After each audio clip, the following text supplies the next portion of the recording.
People like you don't belong here. This food isn't meant for your kind. That's what a 16-year-old punk yelled before yanking my groceries at Fresh Mart. His mother. The textbook definition of a HOA tyrant, Karen in every sense. She immediately whipped out her phone, shrieking, "Send 20 police cars. There's a dangerous man here." She ranted about running the entire neighborhood, and in that moment, I regretted ever shopping there. But here's the thing, she had no clue who I was. Those 20 police cars she demanded? Every single one of them answered to me. And when she discovered that, let's just say karma landed differently. It all started on what was supposed to be a normal Thursday afternoon. I was at Fresh Mart, standing in the checkout line with a cart full of organic veggies and fresh meat. I'd been living in Oakwood Estates for exactly 2 weeks. Though I'd been appointed police chief 6 months prior, I preferred to keep a low profile while I learned the community I would serve. My jeans and t-shirt hid my profession perfectly, and that's exactly how I wanted it. The cashier was midway through scanning when I heard heavy footsteps behind me, the kind only teenage arrogance carries. Before I could turn, a pale hand reached over my shoulder and snatched my bag of organic tomatoes right off the belt. "Hey, you don't need this fancy stuff," came the smug voice of a boy who couldn't have been older than 16.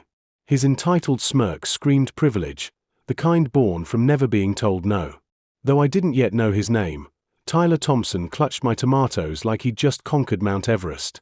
"This food isn't for your kind. People like you should stick to the regular aisles," he sneered. His voice cracked on the last word, betraying just how young he still was. I stayed calm, years of training keeping my tone steady. Extending my hand, I said, "Son, those are mine. Please give them back." Simple. Firm. No escalation. But Tyler wasn't after peace, his face twisted into fake terror. He clutched the bag dramatically to his chest, stumbling backward. "Mom! Move! This man is attacking me!" His scream cut through the store. Heads turned. Some shoppers shook their heads and went back to browsing, but one person swallowed the bait whole.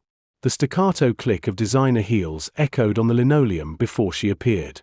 Patricia Thompson stormed into view like a blonde hurricane, swinging her luxury handbag as she pulled Tyler behind her. "Get away from my baby," she shrieked, dialing frantically with shaking hands. Her voice pierced so high the fluorescent lights seemed to flicker. "Yes, this is an emergency," she cried into the phone. "There's a dangerous man at Fresh Mart, 6 feet tall, threatening my teenage son. Send 10 cars. No, 20. And the SWAT team. Hurry." Phones came out, but not to call for help. Customers were recording her meltdown. The irony wasn't lost on me. In her desperate attempt to paint me as the villain, Patricia was creating evidence of her own hysteria. I calmly pulled out my own phone, pressed record, and said evenly, "Your son took my groceries and used discriminatory language. I simply asked for them back." Patricia whirled on me, her face burning red. "Shut up. People like you always play the victim. Always causing problems in good neighborhoods." She jabbed her finger at me with venom. "I run this community. I'm the board president. You'll regret ever coming here." The security guard by the door, barely older than a college kid, looked frozen, not sure if he should step in. I gave him a reassuring nod before turning back to Patricia with calm curiosity. "And what neighborhood would that be, "Oakwood Estates," she announced like it was a battle cry. "The nice area. The exclusive area.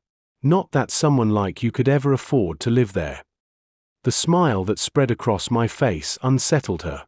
She pulled Tyler closer, her confidence faltering.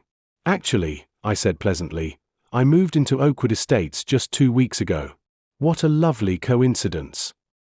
The color drained from Patricia's face so quickly I thought she might collapse right there in the produce section.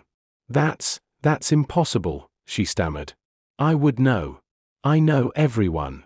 You're lying." Tyler, still hugging my bag of tomatoes like a life raft, glanced nervously between us. His fake confidence was starting to crumble as reality crept in. I let the silence hang, then gestured toward my groceries waiting patiently on the conveyor belt. "May I finish checking out? I'd hate for the ice cream to melt." Patricia opened and closed her mouth like a fish gasping for air. No words came. Finally, she grabbed Tyler's arm and began backing away, her eyes never leaving mine. "This isn't over," she hissed. "You'll see. The police will be here any minute, and then you'll be sorry." As they retreated, Tyler flung my tomatoes back onto the belt with unnecessary force. One rolled to the floor and split with a soft splat. I bent, picked it up, and calmly finished paying for my groceries. Walking out, I knew one thing for certain: this wasn't the end. Patricia Thompson had just declared war on the wrong neighbor. But if he really lived in my neighborhood, why hadn't I seen him before? Patricia must have thought later. And why was he smiling like he knew something I didn't? The look on her face when she pulled into her driveway and saw me stepping out of the house directly across the street? Priceless. Her grocery bag slipped from her hand, sending cans rolling across her perfectly trimmed lawn. She froze, staring at me like I was a ghost. "No. No, no, no, no," she shrieked, her voice carrying down the quiet suburban block. "This can't be happening." I gave her a pleasant wave as I strolled to my mailbox, acting like our grocery store fiasco never happened. "Beautiful evening, isn't it, neighbor?" I called out cheerfully. Her face turned a dangerous shade of purple as she scrambled to gather her scattered groceries, glaring daggers my way. That night, the battle began in earnest. At exactly 2 a.m., pounding music erupted from the Thompson house, loud enough to rattle windows across Oakwood Estates. Patricia stood in her living room window, phone in hand, clearly live-streaming to some private HOA group. "Teaching the intruder a lesson," she shouted over the noise. "This is what happens when the wrong element tries to move into our neighborhood." I didn't react. Instead, I reached for my phone, documented everything, and sent a text to my deputy chief. Phase 1 initiated. They're taking the bait. At 3 a.m., the music finally cut off, only to be replaced by the sound of eggs smacking against my front door. Tyler's terrible aim spared me some cleanup, most of them splattered against the siding. By 4 a.m., their 3 dogs had mysteriously gotten loose and made a beeline for my yard. They dug up my newly planted flower beds and left unwelcome piles on my front steps. From my window, I watched Patricia standing on her porch in a silk robe, phone still in hand. "Oh no," she called out in the fakest voice I'd ever heard. "How did they get out? Bad dogs. Come back." She wasn't really calling them. She was performing, for her camera. What she thought was plausible deniability was, in fact, rock-solid evidence. By morning, my security cameras had recorded every second in crystal-clear HD. When the sun rose, I was outside calmly watering what flowers survived the attack. The eggs had already been documented and scrubbed away. The mess cleaned. Beds temporarily restored. That's when Patricia stormed across the street like a general leading her troops. She stopped just short of my property line, spitting venom. "You don't belong here. This is a nice neighborhood, a family neighborhood. We have standards." I didn't even glance at her. I just kept watering my plants and replied evenly. "It certainly is a lovely neighborhood." "I can see why you'd want to protect the neighborhood," I said evenly, "especially from people who throw eggs at houses and let their dogs tear up other people's yards." Patricia's face turned crimson, but she forced herself to push back. "I don't know what you're implying, but I'll make your life here a living hell until you leave." I finally turned to face her, smiling pleasantly. You already started. Please, continue. I'm documenting everything for posterity." The message landed. Subtle, but clear. Her eyes flicked to the security camera mounted above my front door. She let out a brittle laugh. "Ha! You think that scares me? One little camera isn't going to protect you." Spinning on her heel, she stormed back toward her house, already thumbing furiously at her phone. That night, from my study window, I watched Tyler sneak across the street with a baseball bat. He smashed the visible camera with 3 angry swings, then pulled out a can of spray paint. What he scrawled across my garage door was so vile, so racist, I won't even repeat it. The kicker.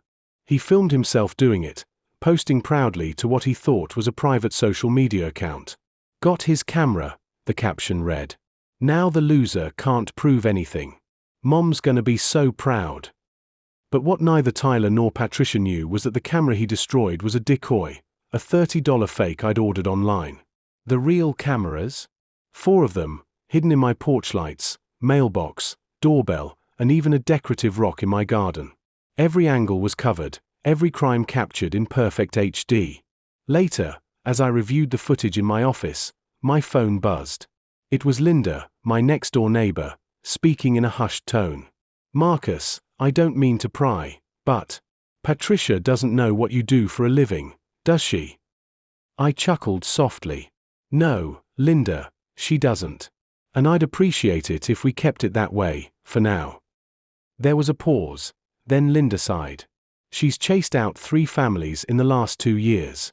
Just be careful. She's meaner than she looks. After the call, I pulled up the neighborhood crime reports. 3 minority families, gone in just 2 years. Each citing hostile environment as the reason for leaving. Patricia Thompson had been terrorizing this neighborhood unchecked, hiding behind her board position, believing herself untouchable. She was about to find out just how wrong she was. Another text came through from my deputy. Chief Washington, should we intervene? I typed back quickly. Not yet. Let her dig deeper. The hole isn't quite deep enough. Saving the video files to multiple secure servers, I allowed myself a smile. Patricia thought she was fighting a psychological war. What she didn't know was that she was playing checkers against someone who'd been mastering chess for 20 years. But how deep would she dig her own grave? And what exactly was I waiting for? The Oakwood Estates Community Center was packed for what Patricia had dramatically declared an emergency meeting on neighborhood security. She'd gone all out, emails, flyers, personal phone calls, whipping up panic until half the community showed up, convinced of imminent danger. I arrived 15 minutes early and took a seat in the back row, where I could observe everything without being noticed. Patricia stood at the front in her sharpest business suit, shuffling papers nervously while whispering to Tyler, who lounged in the front row, equal parts smug and bored. Flanking her at the head table were several HOA board members, including Richard, the elderly president, whose expression suggested he'd rather be anywhere else. At exactly 7 p.m., Patricia clicked on her laser pointer and cleared her throat. Thank you all for coming to this urgent meeting, she began, her voice trembling with staged emotion. I've called you here because we have a serious threat to our community's safety and values. The projector flickered to life. First slide, a grainy zoom of me watering my plants, looking for all the world like a mugshot. This man, she continued, jabbing the pointer at my image, moved in 2 weeks ago under suspicious circumstances. He claims to have purchased the Morrison house, but has anyone verified this? Has anyone checked his background? His references? Her voice rose with each question. He attacked my teenage son at Fresh Mart yesterday. Poor Tyler was just shopping when this man became aggressive and threatening. Tyler nodded enthusiastically, piling it on. He looked at me real scary. I thought he was going to hurt me. A few people in the audience shifted uncomfortably. Others nodded along. Somewhere in the middle, someone muttered about property values. I made a mental note of their face. Patricia clicked to the next slide, heavily edited footage from her own cameras, conveniently cropped to exclude Tyler's role in the altercations. I have video evidence of his suspicious behavior, she declared triumphantly. The screen showed me standing in my driveway, then abruptly cut to me walking into my house. See? He's always watching. Always lurking. Patricia's voice shifted into something darker, conspiratorial. As a board member, I make a motion that we begin proceedings to have him removed from our neighborhood. Who's with me? About a dozen hands shot up immediately, but I noticed far more people looking hesitant, shifting in their seats. Richard, the HOA president, cleared his throat nervously. Patricia, we can't just remove someone from their home without cause. There are laws. Patricia's face flushed crimson. Laws? Laws? What about protecting our children, our property values, our way of life? The dog whistle was so loud it might as well have been a foghorn. Before anyone could respond, I stood slowly from my seat in the back. The room turned toward me as one, and Patricia's face went through an entire spectrum of colors.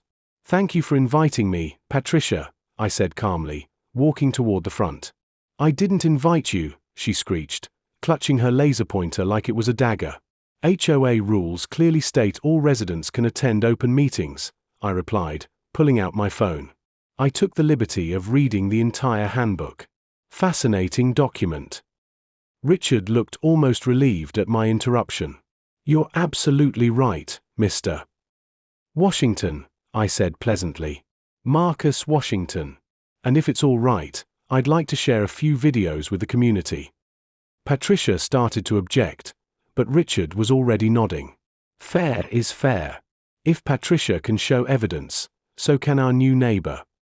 I connected my phone to the projector with practiced ease. Patricia's hands were trembling now. "Let's start with the full, unedited footage from Fresh Mart yesterday," I said, pressing play. The room fell silent as the video showed Tyler snatching my groceries, using slurs, then collapsing into his over-the-top performance while Patricia called the police. The audio of her demanding 20 police cars played loud and clear. That's fake." Patricia stammered as gasps rippled through the audience. "Deep fake technology. I calmly queued up the next clip. "This is from my security system last night." The footage rolled, Tyler smashing my camera decoy, spray painting racial slurs across my garage, all while Patricia stood on her porch directing him. When the vile words appeared on screen, the reaction was immediate. Gasps. Shouts. People standing up in disgust. A middle-aged man in a suit bolted for the exit, muttering loud enough for all to hear, "I can't be associated with this. My company has diversity initiatives." A woman who'd been nodding along with Patricia earlier suddenly turned on her, furious. "You told us he was dangerous. You said he threatened Tyler. You never mentioned Tyler did that." Richard grabbed the microphone, his hands shaking, sweat beading on his forehead. "Patricia, these are serious criminal acts. The HOA could be held liable for not addressing bias-motivated crimes in our community. Our insurance doesn't even cover this." In the corner, the association's lawyer was furiously scribbling notes, his expression pale and panicked. Tyler had sunk so low in his chair he was practically horizontal. His face burned bright red as snickers echoed from the back. "Yo, is that Tyler from Oakwood High?" someone whispered loudly. "The one who got rejected by Keisha Johnson last month." "Oh my God, Patricia, what have you done?" another voice shouted. "World Star," a younger resident yelled, already recording and uploading clips of the chaos. The room exploded into overlapping voices, anger, outrage, disgust. Patricia's supporters shrank in their seats or slipped out quietly. "This is entrapment." Patricia screamed above the noise. "He set us up. He's a criminal, a drug dealer. Check his background." Richard banged his gavel until the chatter died down. His voice cracked as he announced, "Motion to remove Marcus Washington from the neighborhood." The vote was counted, 15 against, 12 in favor of Patricia, with several abstentions. The decision was clear. Patricia's face twisted in rage. "You're all traitors," she shrieked, her voice breaking. Patricia's face was crimson with rage. "I've protected this neighborhood for years. And this is how you repay me." She turned on me, finger trembling as it pointed. "You think you're so smart? Who do you think you are?" I stood slowly, letting the question hang in the air. The room leaned forward, sensing something important was about to drop. "That's an excellent question, Patricia," I said quietly. "But tonight isn't the night for that answer." I packed up my phone and walked toward the door. Just before leaving, I paused. "Oh, and Patricia, you might want to double-check who signs the paychecks of those 20 police cars you tried to sick on me." The silence that followed was deafening. What did he mean by paychecks? Whispers spread behind me as I left. Was Marcus connected to the police somehow? Or bluffing? The very next morning, Patricia launched what could only be described as a digital blitzkrieg. By the time I woke at 6, she had already plastered 10 different community groups online with posts, each one more unhinged than the last.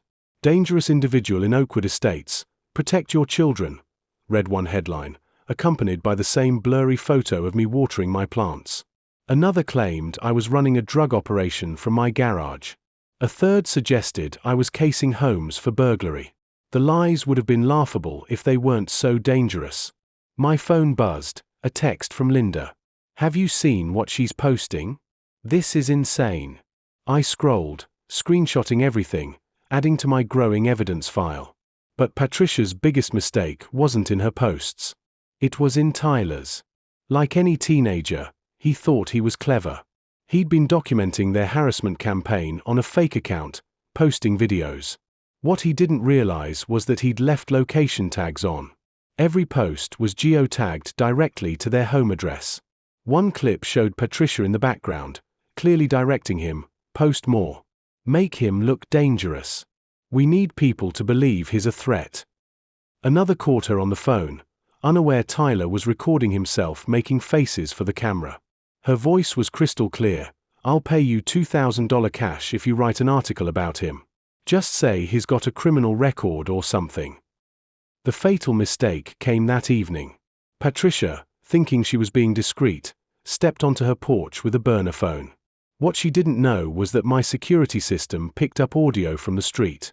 Every word was captured. Listen, Janet, Patricia's voice rang out. I need you to write something about my neighbor, the black guy I told you about. A pause. Then Patricia snapped. I don't care if you don't have evidence. Just look at him. People will believe it. They always do when it's, someone like him. Another pause. Yes, $2,000 cash. Just make him sound dangerous. Criminal. Whatever works. There was silence before Janet finally spoke, her voice cooler now. Patricia, that's defamation. I could lose everything. Patricia's tone turned sharp, manipulative. It's not fabrication if everyone already knows it's true. People want to believe it. And Janet, her voice softened, sickeningly sweet. Remember your custody case? When I testified about what a good mother you were. Be a shame if I had to reconsider. The line went quiet before Janet whispered, Patricia, that's blackmail. It's friendship, Patricia hissed. Real friends help each other. $2,000 cash, or maybe I start remembering things differently about your ex-husband's allegations. Not long after, Patricia spotted Linda's young daughter giggling as she played with my golden retriever through the fence. The dog licked her fingers, tail wagging. Patricia stormed out of her house like a tornado. Madison, get away from there. Don't touch that dangerous animal. The little girl ran home crying while Patricia screamed across the yard. Keep your vicious beasts away from our children. I'll call animal control. From my home office, I watched it all unfold on my security monitors. Every threat, every lie, every word was preserved in crisp, high-definition audio, backed up in multiple locations. But that night, the personal cost of Patricia's campaign hit me hard. Across my windshield, in dripping red spray paint, go back where you came from. And on my doorstep, a dead rat. A note pinned to its fur read simply, you're next. For the first time since this war began, I felt genuinely tired. I wasn't afraid, never had been, but I was exhausted. Exhausted from carrying the weight of this kind of hatred in 2024. Sitting alone in my home office, I stared at my phone screen. Sarah, my late wife, smiled back at me from a photo we'd taken on our last vacation together. You always told me to take the high road, I whispered. But sometimes, sweetheart, the high road leads straight to a cliff. And someone has to stop people like Patricia from pushing others off. My phone buzzed sharply, breaking the silence. A text from my deputy chief. Boss, City Council is pressuring us about the situation in your neighborhood. Some members are demanding your suspension pending investigation. My jaw tightened. Patricia's reach went further than I'd realized. She was pulling strings behind the scenes. Another message came in seconds later. What do you want us to do? I thought carefully, then typed back, schedule a press conference tomorrow, 3 p.m. at City Hall. Mandatory attendance for all department heads. The reply was immediate. Are you sure? Once you do this, there's no going back. A grim smile tugged at my lips. I'm sure. It's time. That night, I gathered everything, every recording, every screenshot, every damning piece of evidence Patricia had unknowingly handed me. Meanwhile, Patricia was basking in her supposed victory. When she saw the city's press release about a police conference, she assumed it was in response to her campaign. Everyone, come to City Hall tomorrow, she posted in her groups. The police chief is finally addressing my complaints. We're going to expose this criminal once and for all. She called her friends too, urging them to bring signs so the media would see the truth. Tyler even posted a video of her practicing a speech in front of the mirror. Chief, this man is terrorizing our family. He's a threat to public safety. Patricia was so caught up in her imagined triumph, she never once questioned why the press conference had been scheduled so quickly, or why the official notice listed my name. Sleep was impossible that night. Instead, I replayed everything that had brought us here. Patricia Thompson had spent years tormenting anyone who didn't meet her warped definition of belonging. 3 families had already fled Oakwood Estates. Countless more had endured harassment, intimidation, or worse. Tomorrow, she would discover that karma sometimes wears a badge. As I finally closed my eyes, one last text appeared from the mayor. Marcus, I hope you know what you're doing. I smiled in the darkness. Oh, I knew exactly what I was doing. Patricia had demanded police action and begged for justice. Tomorrow, she'd get both, just not in the way she expected. By 2:45 the next day, City Hall was packed. Every local news outlet was there, cameras rolling, microphones checked. The topic was listed as community safety and recent incidents, broad enough to draw interest, pointed enough to make Patricia believe this was her stage. She arrived early with 10 loyal supporters, planting herself in the front row like she owned the place. Dressed in her sharpest suit, folder of evidence clutched in hand, she waited for her moment of glory. The podium bore a sign, Police Chief Marcus Washington to speak. But Patricia was so focused on her victory, she didn't even notice the name. Where is the chief? She muttered to the person beside her. I need to brief him before he starts. He has to hear what this criminal has been doing. At exactly 3 o'clock, I entered through the side door in full dress uniform. Every medal, every commendation from 2 decades of service gleamed under the lights. The room quieted instantly. Patricia shot to her feet, pointing a trembling hand at me. Officer! That's him. That's the man I've been reporting. Arrest him now. Reporters turned their cameras toward her, puzzled by the outburst. Security began to move, but I raised a hand. No need. I walked calmly to the podium, my footsteps echoing against the marble. The confusion on Patricia's face was worth every sleepless night. What are you doing? She shrieked. You can't be up there. Someone stop him. Where's the chief? I demand to speak to the chief. I adjusted the microphone, met her eyes, and began. Good afternoon, everyone. Thank you for coming. I'm here today to address a series of troubling incidents in Oakwood Estates. Patricia nearly shook with rage. He's lying. He's impersonating an officer. Arrest him. But I continued smoothly, as though she wasn't even in the room. Before we begin, I'd like to share evidence collected over the past 2 weeks. Some of it may be disturbing, but it's important for our community to see what kind of behavior we will no longer tolerate. The lights dimmed. A screen behind me flickered on. The first video, Tyler's social media post, Patricia clearly in the background, urging him to make him look dangerous. The room fell silent, except for the frantic clicking of reporters' keyboards. Then came the audio recording of Patricia's call to the blogger. Her voice filled City Hall. Just look at him. People will believe it. They always do, when it's someone like him. Patricia's voice crackled over the speakers. The room collectively inhaled, sharp, stunned gasps filling the silence. The next clip showed Tyler spray painting my garage, the hateful slur glaring on the screen. His face was unmistakable. Then came the final exhibit, Patricia's frantic 911 call from the grocery store, demanding 20 police cars because I had dared to ask for my tomatoes back. When the lights came back on, The air in City Hall felt heavy. No one spoke. Every camera in the room swung toward Patricia, who now looked pale and shaky. This is fake," she stuttered, though her usual sharpness had vanished. "He set me up. He. Her words faltered as I reached into my uniform jacket. The room hushed as I drew out my badge and placed it firmly on the podium with a metallic thud.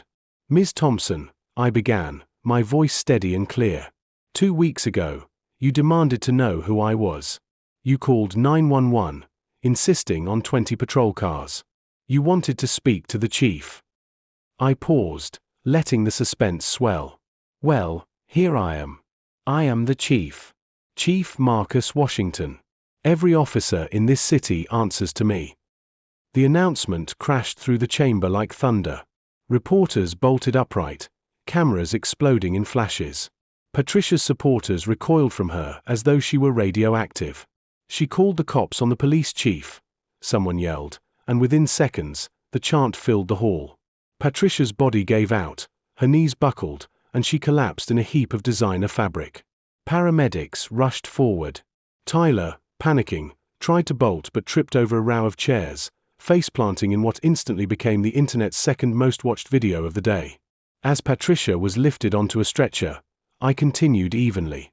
"Patricia Thompson, when you've recovered, you are under arrest for filing false police reports, aggravated harassment, criminal threatening, and conspiracy to commit defamation. You have the right to remain silent. I strongly advise you to use it." "Barely conscious," she croaked. But you can't be." I leaned in close, my words for her alone. I run this police force. Every single officer reports to me." Tyler, handcuffed and sobbing, followed his mother out. "Mom, you said he was nobody. You said we owned this town. You said the cops would back us." The young officer escorting him shook his head. "Kid, your mom just spent 2 weeks harassing our boss. Nobody owns Chief Washington." The hashtag Karen called the chief trended worldwide before I even stepped down from the podium. But this was only the beginning. Within 24 hours, Patricia's empire crumbled. The fainting video racked up 100 million views in 2 days, spawning endless memes and parodies. Her prestigious real estate firm, desperate to protect its brand, fired her on the spot. "We do not tolerate discrimination of any kind." Her fall from Oakwood's queen bee to social outcast was dizzying. Former allies scrambled to distance themselves, claiming they always knew something was wrong. And the courts delivered their blow just as hard. Patricia faced 4 charges. Though jail time was bargained away, probation, $50,000 in fines, and 500 hours of court-ordered community service, focused on racial sensitivity, sealed her fate. The judge told her bluntly, "You wanted the police involved. Now you've got them for the next 2 years." Tyler didn't escape either. Juvenile detention for 90 days, 500 hours of service, expulsion from school. His college dreams dissolved the moment his hate graffiti became part of his record. He tried to throw his mother under the bus in court. "She made me do it. She said if I didn't help, she'd take away my car, my phone. She said we were protecting our home." The judge, unimpressed, snapped back, 16 is old enough to know hate is wrong. You made choices." As he shuffled out, Tyler whispered to his lawyer, "Is my life over? Will any college even take me now?" The lawyer sighed. "Not over, kid, but you've made your road very steep." Meanwhile, Patricia doubled down in her own hearing, whining, "I'm the victim. He targeted me because I'm white and successful." The prosecutor, calm and sharp, laid out 57 pieces of evidence. You targeted him from the start. We have every word on video, most of which you posted yourself." By the time the Oakwood Estates HOA called an emergency meeting, one Patricia was very pointedly not invited to, her downfall was complete. Her removal from the HOA board was unanimous. Every single member, even her former allies, voted against her. "She's made us all look like bigots," one member grumbled. "My property value is going to tank because of her." The irony was rich, since property values were the only thing Patricia had ever claimed to care about. 6 months later, After the bank foreclosed on her house, it was purchased by the Johnson family, a respected black physician, his wife, and their 3 children. The poetic justice was so flawless that Linda actually called me just to share the news. "You should see her face when she drives by to collect her mail from the P.O. box," Linda laughed. "It's like she's being forced to eat lemons." The viral explosion of her downfall was perhaps the most devastating piece. Someone even designed a parody video game titled Karen vs. the Chief, where players had to avoid calling the cops on increasingly obvious authority figures. Her fainting video was turned into no fewer than 50 different remixes. My personal favorite was a techno track sampling her infamous "Send 20 police cars" scream. Meanwhile, Tyler's trip and fall morphed into a TikTok dance challenge dubbed the Tyler Tumble. Major media outlets couldn't resist the story. CNN, the BBC, and countless others ran segments about the woman who called the cops on the police chief. Ellen cracked jokes about it in her monologue. Trevor Noah did a whole segment, and eventually, a documentary premiered on a major streaming service. Patricia, desperate to salvage her reputation, launched a GoFundMe titled "Victim of Police Entrapment. Help me fight back." The description was a rambling tangle of accusations, conspiracy theories, and thinly veiled racism. It raised exactly $3.50, all from Tyler, before being shut down for violating the platform's terms of service. Her last public attempt at relevance came via Facebook Live from her empty house, boxes piled around her as she prepared to move.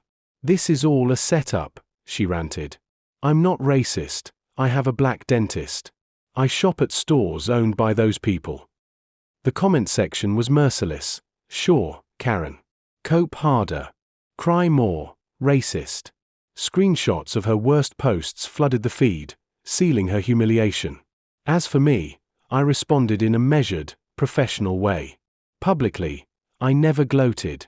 Privately, I'll admit, I watched the fainting video more than once. The damages from the civil lawsuit went to youth programs promoting diversity and inclusion. I launched a community policing initiative that featured regular town halls where residents could meet officers in casual, open settings.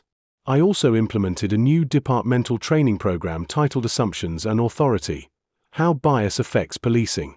When reporters asked me about Patricia, I kept my answer simple: this was never about one person. It's about ensuring everyone in our community feels safe and welcome, no matter what they look like. But my favorite moment came when a journalist asked if I had any regrets about how it all played out. "My only regret," I said with a perfectly straight face, "is that she asked for 20 police cars, and I could only send 2 to arrest her.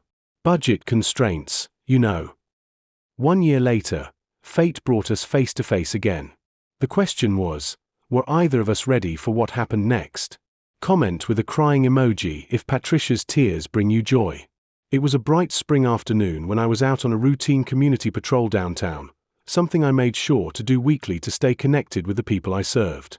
While checking on the community service crews cleaning the park, I spotted a familiar figure in an orange vest, bent over with a grabber tool picking up trash. The teenager straightened and turned, and there was Tyler Thompson. He looked nothing like the arrogant kid who'd once stolen my tomatoes. Slimmer now, his cocky expression gone, his eyes heavy with lessons learned the hard way. The moment he recognized me, he froze like a deer in headlights. His grip on the trash bag tightened until his knuckles turned white. "Chief Washington," he whispered. I stood silently for nearly 30 seconds, just watching him. Then Tyler's eyes welled up, and the tough facade crumbled. "I'm sorry," he blurted, the words spilling out like a broken dam. "I'm so sorry. I was stupid. I was racist. I was everything wrong with this world." Now openly sobbing, tears and snot streaming down his face, he continued, "My mom taught me to think that way, but I chose to do those things.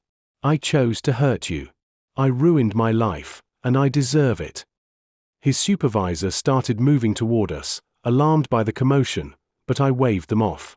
"Your mother taught you," I said quietly. "But you're right," I told him. "Nobody forced you to spray paint those words on my house. Nobody made you post those videos. You chose that path." Tyler lowered his head, wiping his face with the sleeve of his orange vest. His voice cracked. "I know. I hate myself for it. I destroyed everything. My future is gone. I shook my head firmly. No. It's not gone, it's damaged. There's a difference. Gone means there's no hope of repair. Damaged means it'll take more work to fix, but it can be fixed.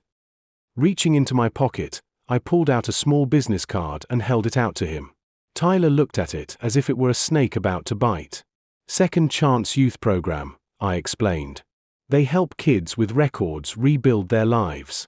College is still possible, just harder. A career isn't impossible, just more challenging.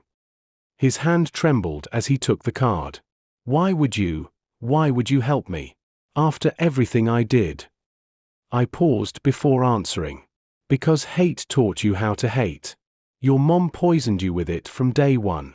Maybe kindness can undo some of that. Tears welled in his eyes again. I don't deserve this. Probably not, I said honestly, which made him flinch. But that's not what grace is about. Grace means giving people a shot to change, even when they don't deserve it. The question is, do you really want to change? Tyler nodded so hard it looked painful. Yes. God. Yes. I already volunteer at the food bank. I'm trying to make up for it, to be better. I studied him for a long moment, then gave a single nod. Then call that number. Do the work. And Tyler. He looked up quickly, hope flickering in his eyes. Don't waste this chance. You won't get another one from me. As I walked away, I heard him whisper, "Thank you." I didn't turn back. Redemption wasn't mine to give. All I could do was open the door. He had to walk through it.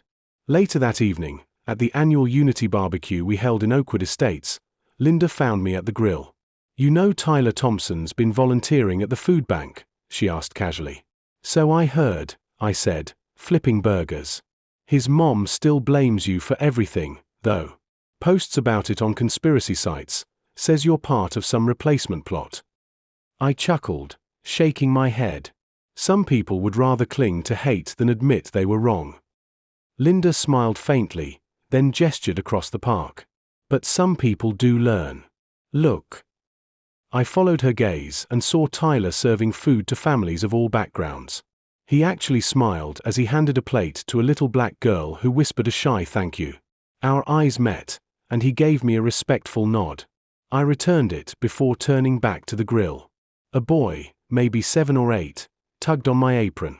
"Mr. Police Chief," he said excitedly. "My mom says you're a hero. She says you stopped a bad lady." I knelt to meet his eyes. "I'm not a hero, buddy. I just did my job. Real heroes are the ones who change when they realize they're wrong. That takes more courage than anything I've ever done." The boy nodded like he understood some deep truth, then ran off to play.